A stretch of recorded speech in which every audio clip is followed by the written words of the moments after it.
우리나라에서도 어제부터 백신 접종이 시작되면서 코로나19 터널의 끝이 조금씩 보인다는 이야기 나오고 있습니다. 앞서 보도해드린 특수주사기가 효자 노릇을 할 수 있다는 전망도 있고요. 이권열 기자와 뉴스 추적하도록 하겠습니다. 이권열 기자. 네. 특수주사기, 이 정식 명칭이 좀 길더라고요. 최소 잔여형 주사기. 그죠? 네, 그렇습니다. 어떤 거예요?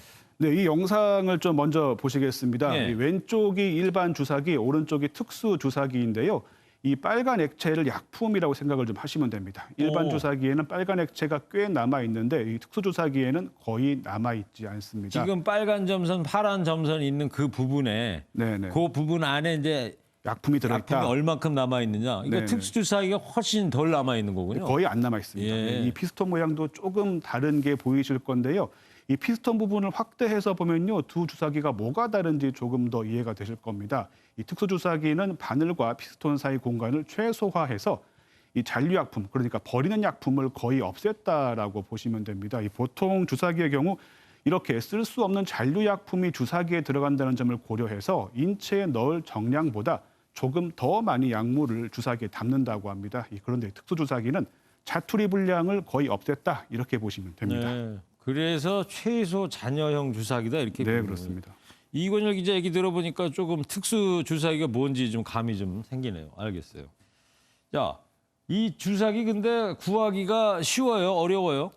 이 특수 주사기를 우리나라만 만드는 것은 아닌데 우리 기업들이 빠르게 대량 생산 체계를 구축했습니다. 이 다른 선진국은 이 대량 생산 체계를 갖추지 못해서 애를 먹고 있다고 합니다. 뭐 일본 같은 경우가 주사기 못 구해서 난리라고 그러던데요? 네, 그렇습니다. 일본이 이 화이자 백신 한 병당 6회 접종을 전제로 방역 계획을 짰고 7,200만 명분을 공급받기로 했습니다. 이 문제는 6회 접종을 하려면 특수주사기가 필요한데 주사기를 충분히 확보하지 못했습니다. 예. 결국 한 병당 5회로 계획을 수정했고요. 이렇게 되면은 주사기와 병에 남은 분량은 버려야 합니다. 이게 네. 1,200만 명분입니다. 그 백신을 맞으면 말이에요. 코로나19 바이러스를 막아줄 충분한 항체가 생겼는지 안 생겼는지 네네. 궁금해할 거 아닙니까?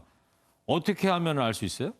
다들 좀 궁금해하실 텐데요. 그 코로나19 항체 검사를 하려면 특수한 실험 환경이 필요해서 일반 병원에서는 검사하기가 일단 어렵다고 합니다. 또 접종자가 앞으로 하루에 수만 명씩 나올 텐데 일일이 검사를 한다는 것도 사실 쉽지 않습니다. 다만 방역 당국이 3월부터 표본을 뽑아서 통계를 내는 식으로 조사를 진행할 계획입니다. 네, 그러니까 전체 검사는 물리적으로 어려운 네, 거고 그렇습니다. 표본 검사를 해서 발표를 하겠다. 네네. 그리고 이제 백신 접종 시작되면서 내 차례는 이제 네, 언제지 궁금해하시는 분들 많을 텐데 네. 어때요? 일반 성인들 같은 경우에는 언제 접종이 가능할 것 같습니까? 일반 성인이 백신을 맞는 시기 3분기라고 합니다. 성인 만성 질환자, 군인과 경찰, 소방관 등이 우선 접종 대상자입니다. 이들에 대한 접종이 끝나고 일반 성인이 접종을 하게 됩니다. 그러면은 일반 성인들 같은 경우에는 잘 모르겠습니다만 뭐 한 8월쯤 돼야 될 것 같다는 생각이 드네요. 그리고 이제 다음 주면 개학이잖아요. 네네. 근데 학교를 학생들이 가야 되는데 학생들하고 선생님들 네. 먼저 이 백신을 맞춰야 되는 거 아니냐 이런 이야기도 있는데 이건 어떻게 돼가고 있어요? 3분기 우선 접종 대상에는 일단 교사가 포함돼 있습니다. 그런데 7월보다 앞당길 수 있을지가 현재로서는 불확실한데요. 이 보건당국은 백신 도입 상황 등을 보고 접종 시기를 결정하겠다고 밝혔습니다. 그런가 하면 대학교 진학을 앞둔 고3도 좀 먼저 맞아야 되지 않느냐 이런 말도 있는데 일단은 고3 같은 경우에는 접종 가능 여부부터 좀 결정이 돼야 합니다.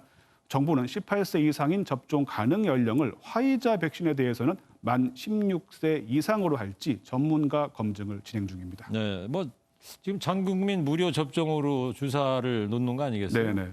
근데 모든 분들이 이제 백신을 맞게 될 테니까 기억해야 될 점 한두 네. 가지만 좀 중요한 것만 얘기해 주실래요? 네, 일단 두통, 메스꺼움 같은 가벼운 증상은 백신을 맞으면 흔히 발생할 수 있는데 하루 이틀이면 사라진다고 하니까 걱정하지 않으셔도 됩니다. 하지만 39도 이상의 고열, 두드러기, 호흡곤란 같은 증세가 있을 때는 즉시 병원을 찾으셔야 합니다. 네, 그렇군요.